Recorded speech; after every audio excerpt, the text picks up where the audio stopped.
semuanya, di sini kami akan mempresentasikan tentang hubungan struktural dan fungsional pemerintah pusat dan daerah. Sebelum kita memulai presentasinya, ada pepatah mengatakan tak kenal maka tak sayang. Oleh karena itu, saya akan memperkenalkan anggota kelompok 5 terlebih dahulu. Anggota kelompok 5 terdiri dari Alovenya, Bastian, Gibran, Maritza, Yeril, dan saya sendiri Nadia. Baik, sekian perkenalan dari kami. Selanjutnya kami akan melanjutkan pembahasan kami yakni tentang hubungan struktural dan fungsional pemerintah pusat dan daerah. Desentralisasi atau otonomi daerah dalam konteks Negara Kesatuan Republik Indonesia. Desentralisasi adalah proses penyerahan sebagian wewenang dan tanggung jawab yang semula adalah urusan pemerintah pusat kepada badan-badan atau lembaga-lembaga pemerintah daerah. Fungsi dari desentralisasi adalah 1. Lebih fleksibel dalam memenuhi berbagai perubahan yang terjadi secara cepat. 2. Melaksanakan tugas lebih efektif dan lebih efisien. 3. Lebih inovatif. Dan 4. Mendorong tumbuhnya sikap moral yang lebih tinggi serta komitmen yang lebih tinggi dan lebih produktif. Daerah. Kelulusan dalam bentuk hak dan wewenang serta kewajiban dan tanggung jawab badan pemerintah untuk mengatur dan mengurus rumah tangganya sesuai dengan keadaan dan kemampuan daerahnya sebagai manifestasi desentralisasi. Otonomi daerah dalam konteks negara kesatuan, yakni mencangkup 1. Pelaksanaan otonomi daerah di Indonesia diselenggarakan dalam rangka memperbaiki kesejahteraan rakyat. Kemudian yang kedua, otonomi daerah merupakan implementasi tuntunan globalisasi yang diberdayakan dengan memberi daerah kewenangan yang lebih luas, lebih nyata, dan bertanggung jawab terutama dalam mengatur, memanfaatkan, dan menggali sumber-sumber potensi yang ada di daerahnya masing-masing. Lalu yang ketiga, pembangunan suatu daerah disesuaikan oleh pemerintah daerah dengan memperhatikan potensi dan kekhasan daerahnya masing-masing. Lalu yang keempat, maju atau tidaknya suatu daerah sangat ditentukan oleh kemampuan dan kemauan dari pemerintahan daerah. Pemerintah daerah bebas berkreasi dan berekspresi dalam membangun daerahnya masing-masing. Landasan hukum penerapan otonomi daerah di Indonesia. Yang pertama, UU No. 1 tahun 1945 tentang Komite Nasional Daerah. Yang kedua, Undang-Undang Nomor 22 Tahun 1945 tentang Pokok-pokok Pemerintah Daerah. Yang ketiga, Undang-Undang Negara Indonesia Timur Nomor 44 Tahun 1950 tentang Pemerintah Daerah Indonesia Timur. Yang keempat, Undang-Undang Nomor 18 Tahun 1965 tentang Pokok-pokok Pemerintah Daerah. Yang kelima, Undang-Undang Nomor 5 Tahun 1974 tentang Pokok-pokok Pemerintah Daerah. Yang keenam, Undang-Undang Nomor 22 Tahun 1999 tentang Pemerintah Daerah. 7. Undang-Undang Nomor 33 Tahun 2004 tentang Perimbangan Keuangan antara Pemerintah Pusat dan Pemerintahan Daerah. 8. Perpu Nomor 3 Tahun 2005 tentang perubahan atas Undang-Undang Dasar Undang-Undang Nomor 32 Tahun 2004 tentang Pemerintahan Daerah.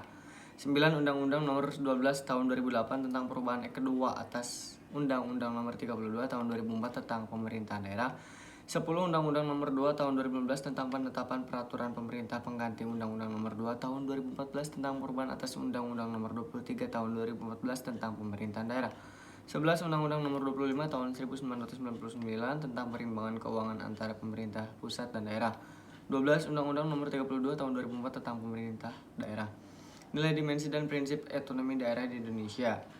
A. Nilai unitaris, pandangan bahwa Indonesia tidak mempunyai kesatuan pemerintahan lain di dalamnya yang bersifat negara. B. Nilai dasar desentralisasi teritorial, pasal 18 Undang-Undang 1945, pemerintahan diwajibkan untuk melaksanakan politik desentralisasi dan dekonsentrasi di bidang ketatanegaraan. Dimensi otonomi daerah. Dimensi politik, kabupaten kota dipandang kurang mempunyai fanatisme kedaerahan sehingga risiko gerakan separatisme dan peluang berkembangnya aspirasi federatis relatif minim. Dimensi administratif, penyelenggaraan pemerintahan dan pelayanan kepada masyarakat relatif dapat lebih efektif. Kabupaten kota adalah daerah yang ujung tombak pelaksanaan pembangunan, sehingga kabupaten kota lah yang lebih tahu kebutuhan dan potensi rakyat di daerahnya. Di sini saya akan melanjutkan tentang prinsip otonomi daerah. Ada 3, yaitu nyata, bertanggung jawab, dan dinamis.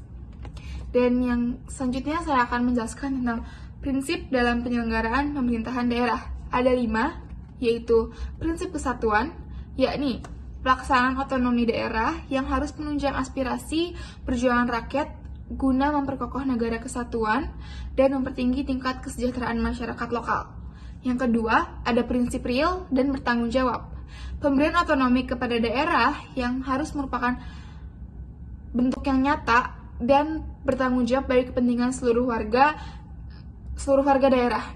Ketiga, ada prinsip penyebaran, yaitu asas desentralisasi yang perlu dilaksanakan dengan asas dekonsentrasi dengan cara memberikan kemungkinan kepada masyarakat untuk kreatif dalam membangun daerahnya. Yang keempat, ada prinsip keserasian, yaitu pemberian otonomi kepada daerah dalam mengutamakan aspek keserasian dan tujuan di samping aspek pendemokrasian. Dan yang terakhir, ada prinsip pemberdayaan.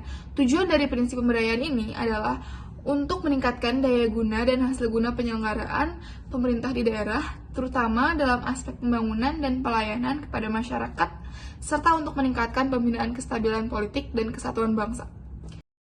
B. Kedudukan dan peran pemerintahan pusat. Dalam pelaksanaan otonomi daerah, pemerintah pusat memiliki 3 fungsi. 1. Fungsi layanan dalam memenuhi kebutuhan masyarakat secara adil. 2. Fungsi pengaturan dalam rangka mengatur dan memberi perlindungan kepada masyarakat. 3. Fungsi pemberdayaan sebagai fasilitator untuk membantu menemukan jalan keluar dalam menghadapi persoalan hidup. Pembagian urusan pemerintahan pusat. Berdasarkan Pasal 9 UU No 23 Tahun 2014, urusan pemerintahan terbagi atas urusan pemerintahan absolut, urusan pemerintahan konkuren, dan urusan pemerintahan umum. 1. Pemerintahan absolut adalah urusan pemerintahan yang sepenuhnya menjadi kewenangan pemerintah pusat. 2. Urusan pemerintahan konkuren adalah urusan pemerintahan yang dibagi antara pemerintahan pusat dan daerah, provinsi, dan daerah, kabupaten atau kota. Urusan pemerintahan konkuren yang diserahkan ke daerah menjadi dasar pelaksanaan otonomi daerah. 3. Urusan pemerintahan umum adalah urusan pemerintahan yang menjadi kewenangan presiden sebagai kepala pemerintahan.